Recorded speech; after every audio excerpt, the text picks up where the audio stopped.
ఈ 21 అవతారాలని ఒకసారి వింటే చాలు. మొట్టమొదట ఆదినారాయణుడు, సనక సనందనాథుడు. దాని తర్వాత వచ్చినటువంటిది యజ్ఞవరాహవతారం. యజ్ఞవరాహవతారం తర్వాత నారదుడు. నారదుడి తర్వాత నరనారాయణుడు. నరనారాయణుడు తర్వాత వచ్చినటువంటిది కపిలావతారం. కపిలావతారం తర్వాత దత్తాత్రేయ అవతారం. దత్తాత్రేయ అవతారం తర్వాత యజ్ఞావతారం. యజ్ఞుని యొక్క అవతారం తర్వాత వృషభావతారం. వృషభావతారం తర్వాత వచ్చింది పృథు మహారాజు గారి అవతారం. పృథు మహారాజు గారి అవతారం తర్వాత వచ్చినటువంటి అవతారం మత్యావతారం. తర్వాత కూర్మావతారం. తర్వాత ధన్వంతరి.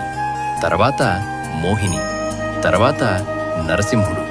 తర్వాత వామనమూర్తి. తర్వాత పరశురాముడు.